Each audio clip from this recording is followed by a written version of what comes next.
ফেনীর দাগনভূঞা উপজেলার রাজাপুর ইউনিয়নের জামায়াতে ইসলামী সেক্রেটারি ও সম্ভাব্য মেম্বার পদপ্রার্থী হাফেজ পিয়ার আহমেদ তার বিরুদ্ধে সোশ্যাল মিডিয়ায় ছড়ানো অপপ্রচারের প্রতিবাদে সংবাদ সম্মেলন করেছেন। মঙ্গলবার সকাল 10টায় রাজাপুর দোস্ত মোহাম্মদ দিঘিরপাড় দারুস সুন্নত নেসারিয়া দিনিয়া মাদ্রাসা প্রাঙ্গণে এই সংবাদ সম্মেলন অনুষ্ঠিত হয়।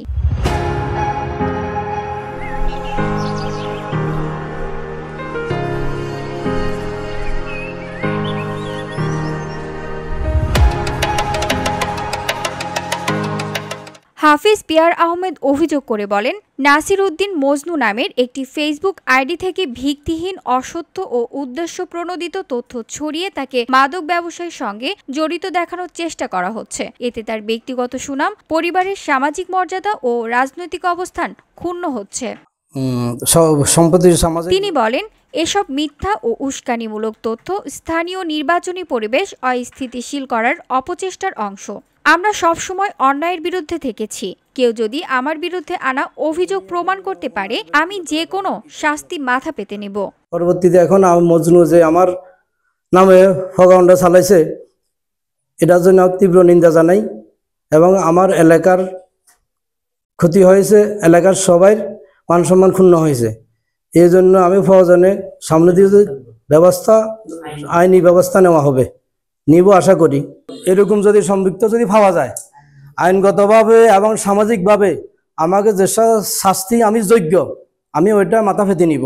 একই গ্রামের বাসিন্দা কুয়েত প্রবাসী নাসির উদ্দিন মজনুর পিতা আব্দুল বশর তরফ উদ্দিন মিজি বাড়ির সংবাদ সম্মেলনে উপস্থিত ছিলেন রাজাপুর দিঘিরপাড় ইউনিট জামায়াতের ইসলামের সভাপতি রফিকুল ইসলাম, জামায়াত নেতা জামাল আহমেদ সহ স্থানীয় ব্যক্তিবর্গরা।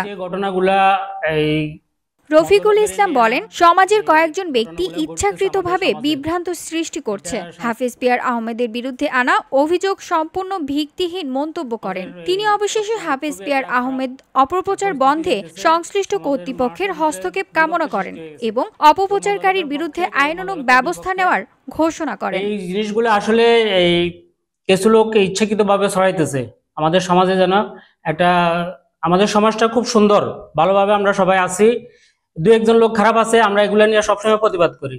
মজালকের বিষয়টা আগেই বলি যে মজালক গাঁজা খায়, বিক্রি করে, আমরা আগের থেকে জানি। তবে আমরা এটা নিয়ে প্রতিবাদ করি সবসময়, মজালকের বলি, কিংবা সমাজে যারা মুরব্বী আছে এদেরকে দিয়ে বলাই যে তুমি এগুলো ছাড়িয়ে দাও, তুমি এগুলো ছাড়িয়ে দাও, এগুলো বাদ দাও, তোমার ছেলে মেয়ে বড় হইতেছে। সে আমাদের সাথে ওয়াদা করে যে আমি এগুলোর ভিতরে নাই, করি না। আমরা তো দেখি না, কিন্তু যারা আমাদের এলাকায় কিংবা আমাদের গ্রামেরও অনেকে খায়, এরা এগুলো তথ্য বেশি জানে।